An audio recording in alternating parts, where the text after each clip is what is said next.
विदेश में बैठे अपने आकाओं के हुक्म की तामील करते हुए गुरुग्राम में आतंक फैलाने वाले शार्प शूटर्स को गुरुग्राम पुलिस और हरियाणा एसटीएफ की टीम ने एनकाउंटर के बाद गिरफ्तार कर लिया। आपको दिखाएंगे फिल्मी अंदाज के वो एनकाउंटर की कहानी के एक एक पहलू, जिसके बाद 5 खूंखार शार्प शूटर गुरुग्राम पुलिस के हत्थे चढ़े हैं। आपको दिखाएंगे उन जाबाज पुलिस वालों की दास्तां जिन्होंने अपनी जान पर खेलकर गुरुग्राम में कत्लेआम मचाने वाले शार्प शूटर्स को धर दबोचा है। नमस्कार, मैं हूं सुनील यादव और आप देख रहे हैं गुरुग्राम न्यूज। पिछले लगभग 1.5 से 2 महीने में गुरुग्राम में ताबड़तोड़ फायरिंग की घटनाएं हुई। किसी पर जानलेवा हमला हुआ तो किसी को सरेआम गोलियों से भूनकर मौत के घाट उतार दिया गया। गुरुग्राम में ऐसा लगा मानो अपराधों का बोलबाला है। लेकिन गुरुग्राम पुलिस कहां पीछे रहने वाली है। गुरुग्राम पुलिस ने भी गुरुग्राम में ऐसे आतंक फैलाने वाले शार्प शूटर्स को आज एनकाउंटर के बाद धर दबोचा है।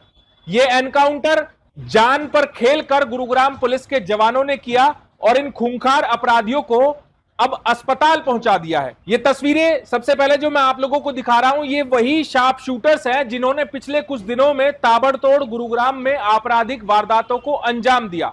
लेकिन अब ये अस्पताल में दर्द से कराह रहे हैं, ठीक से लेट नहीं पा रहे हैं क्योंकि इनके शरीर में पुलिस की गोलियां लगी हैं। दरअसल आपको याद होगा कि जुलाई के महीने में बॉलीवुड के सिंगर राहुल यादव फाजलपुरिया पर दिन दहाड़े फायरिंग की घटना हुई।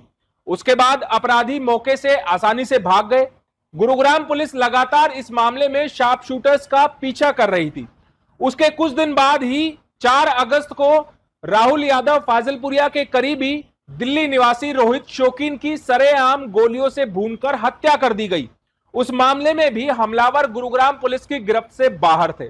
लेकिन अब गुरुग्राम पुलिस और हरियाणा एसटीएफ की टीम के एक संयुक्त अभियान ने इन 5 खूंखार अपराधियों को सलाखों के पीछे पहुंचा दिया है।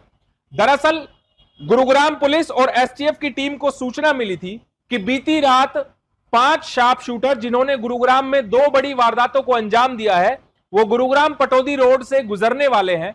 इसीलिए गुरुग्राम पुलिस की sector 31 crime branch, Manesar crime branch और सेक्टर 43 क्राइम ब्रांच की टीमों ने हरियाणा एसटीएफ की टीम के साथ मिलकर वजीरपुर गांव के पास पुलिस नाका लगाया। इस पुलिस नाके पर जब एक इनोवा कार आती हुई दिखाई दी तो उसको पुलिस ने रोकने का इशारा किया, लेकिन इनोवा कार में सवार इन खूंखार अपराधियों ने पुलिस के बैरिकेड में टक्कर मार दी, पुलिस की गाड़ियों में टक्कर मार दी। उसके बाद कई किलोमीटर दूर तक इन अपराधियों का फिल्मी स्टाइल में पीछा किया गया। लगभग 1 से 1.5 किलोमीटर दूर जाने के बाद पुलिस की गाड़ी से इन अपराधियों की गाड़ी में टक्कर मारी गई, जिसके बाद इनकी गाड़ी डिसबैलेंस हो गई और गाड़ी सड़क पर ही रुक गई। उसके बाद इन अपराधियों ने अपनी गाड़ी से निकलकर पुलिस के ऊपर फायरिंग करनी शुरू कर दी। गुरुग्राम पुलिस के जवानों की जाबाजी देखिए कि उनके सीने पर गोलियां लगी, लेकिन उन्होंने बिना किसी डर के इन अपराधियों के पैरों में गोलियां मारी और इनको मौके से धर दबोचा। गुरुग्राम पुलिस के प्रवक्ता संदीप कुमार ने बताया है कि जब यह ऑपरेशन किया गया तो उस दौरान अपराधियों की 2 गोलियां गुरुग्राम पुलिस की क्राइम ब्रांच के जो इंस्पेक्टर्स हैं उनके सीने में लगी, लेकिन चूंकि उन्होंने बुलेट प्रूफ जैकेट पहनी हुई थी इसीलिए उनकी जान बच गई। एक गोली पुलिस की गाड़ी में भी लगी है। अब गुरुग्राम पुलिस ने जब अपने बचाव में फायरिंग की तो उसके बाद 4 अपराधियों के पैरों में गोली लगी, जबकि एक को सही सलामत गिरफ्तार कर लिया गया। इन चारों को गुरुग्राम पुलिस ने अस्पताल में पहुंचाया और अब वहां की इनकी ये हालत है कि गोली लगने के बाद ठीक से ये अपना शरीर बेड पर टिका भी नहीं पा रहे हैं।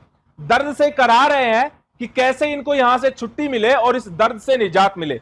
लेकिन गुरुग्राम पुलिस का कहना है कि जैसे ही डॉक्टर्स इनको फिट घोषित करेंगे उसके बाद इनको यहां से निकालकर पुलिस गिरफ्तार करेगी और इनसे पूछताछ करेगी। गुरुग्राम पुलिस ने इन सभी आरोपियों को हिरासत में ले लिया है। इसके अलावा इनसे जो बरामदगी हुई है उसमें 4 पिस्टल, 1 देसी कट्टा, 18 खाली कारतूस, 6 जिंदा कारतूस और 1 इनोवा कार। इस पूरे एनकाउंटर में कुल 18 राउंड फायर हुए, जिनमें से बताया गया कि 11 राउंड फायर इन अपराधियों ने किए और इनके पास से जो 2 पिस्टल मिली हैं वो विदेशी पिस्टल हैं, यानी कि विदेश से मंगाई हुई पिस्टल्स का ये इस्तेमाल गुरुग्राम में अपराध की घटनाओं को अंजाम देने के लिए इस्तेमाल कर रहे थे।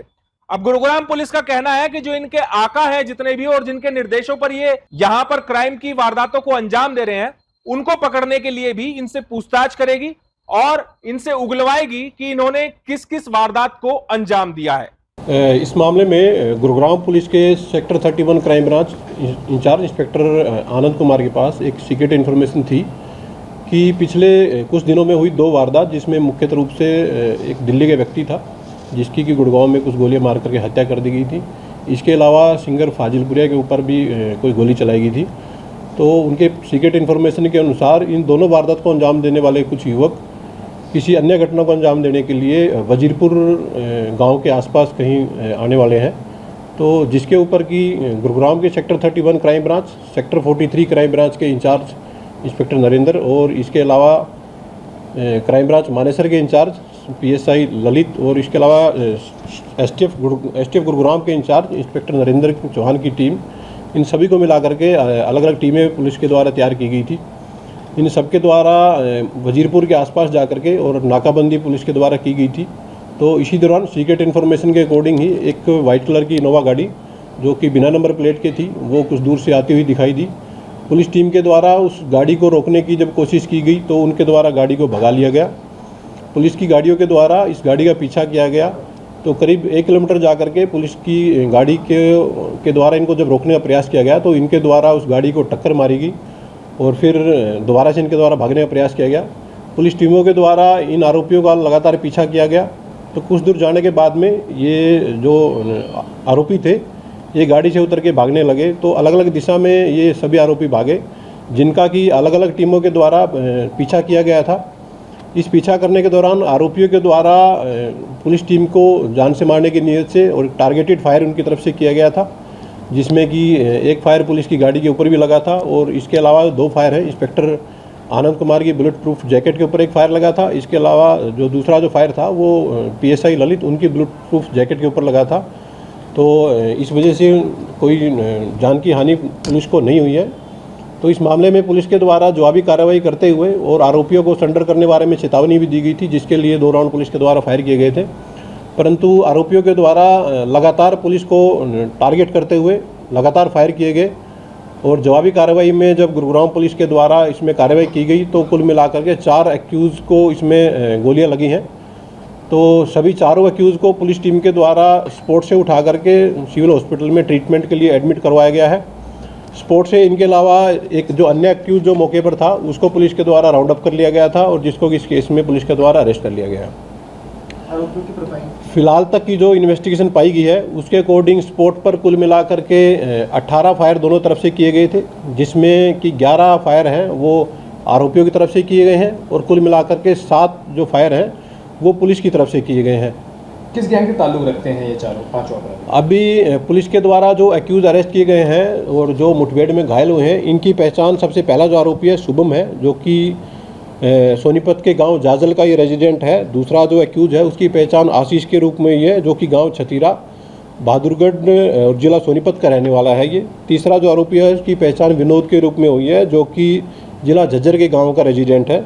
इसके अलावा चौथा जो एक्यूज है उसकी पहचान पदम के रूप में हुई है और जो कि जिला झज्जर के गांव लोहा माजरी का ये रेजिडेंट है। और जो 5वां जो एक्यूज जिसको स्पोर्ट से पुलिस के द्वारा राउंड अप किया गया है उसकी पहचान गौतम के रूप में हुई है, जो कि बेसिकली गांव दीपालपुर और डिस्ट्रिक्ट सोनीपत का ये रेजिडेंट पाया गया है। पुलिस के द्वारा फिलहाल केस में इन्वेस्टिगेशन की जा रही है और चारों ही जो घायल व्यक्ति थे उनको स्पोर्ट से पुलिस के द्वारा हॉस्पिटलाइज कराया गया है। फर्दर जो केस की इन्वेस्टिगेशन है उन हॉस्पिटलाइज व्यक्तियों को जैसे डॉक्टर के द्वारा डिस्चार्ज किया जाएगा उनको पुलिस ज्वाइन इन्वेस्टिगेशन करा करके इस केस के बारे में फर्दर है वो खुलासा करेगी। जितने भी एक्यूज इस पूरी घटना में शामिल थे, जो 2 शूटर जो रोहित शौकीन के मर्डर केस में शामिल थे वो दोनों इस घटना में शामिल हैं, जिनको पुलिस के द्वारा मुठभेड़ में वो लोग घायल हुए हैं। इसके अलावा जिन लोगों के द्वारा फाजिलपुरिया पर गोली चलाई गई थी वो लगभग सभी व्यक्ति इस मुठभेड़ में घायल हैं, सभी हॉस्पिटलाइज हैं। तो सभी का ट्रीटमेंट के बाद पुलिस उनको कस्टडी में लेकर के और घटना के बारे में विस्तार से इंटरोगेशन करेगी और घटना के पीछे की जो भी वजह है उसके बारे में पुलिस खुलासा करेगी। इस पूरे मामले में जो गुरुग्राम पुलिस के द्वारा स्पोर्ट से लगभग 5 वेपन रिकवर किए गए हैं, जिसमें से 2 जो वेपन है वो बेसिकली विदेशी वेपन है और जिनकी कीमत की काफ़ी लाखों में उनकी कीमत आकी जाती है। इसके अलावा 3 वेपन है वो जो कंट्री मेड है, इसके अलावा स्पोर्ट से जो इनोवा गाड़ी आरोपियों के द्वारा इस जो मुठभेड़ के दौरान प्रयोग की गई थी वो भी पुलिस के द्वारा इसमें रिकवर हो की गई है। इंटरपोल से भी बातचीत की जा रही है सर इस मामले में? देखिए, अभी तक की जो इन्वेस्टिगेशन है उस इन्वेस्टिगेशन के अकॉर्डिंग जो ये चारों घायल व्यक्ति हैं और जो कि हॉस्पिटलाइज हैं, इनको जब पुलिस अरेस्ट करके और इनसे एक डीप इंटरोगेशन कर लेगी, उसके बाद ये जो फर्दर केस की स्टेटस और इन्वेस्टिगेशन के बारे में कुछ है वो बताया जा सकता है। गुरुग्राम में इन अपराधियों ने पिछले महीने से इस महीने तक वारदातों को अंजाम दिया, आतंक फैलाया। गुरुग्राम पुलिस के पास इनकी कोई पहचान नहीं थी, लेकिन कहते हैं ना कि कानून के हाथ लंबे होते हैं और हर मुजरिम एक ना एक दिन सलाखों के पीछे होता है। वो दिन यही है जब ये खूंखार अपराधी अब सलाखों के पीछे जाएंगे। गुरुग्राम पुलिस ने इन सभी को हिरासत में ले लिया है और जैसे ही ये ठीक होंगे उसके बाद इनको गिरफ्तार करेगी, इनसे पूछताछ करेगी, इनको रिमांड पर लेगी और इनसे पता करेगी कि आखिरकार किसके निर्देश पर इन्होंने बॉलीवुड के सिंगर राहुल यादव फाजिलपुरिया पर फायरिंग की और राहुल के करीबी रोहित शौकीन को सरेआम मौत के घाट उतारा। इस खबर के बारे में आप हमें अपनी राय कमेंट करके जरूर दीजिएगा।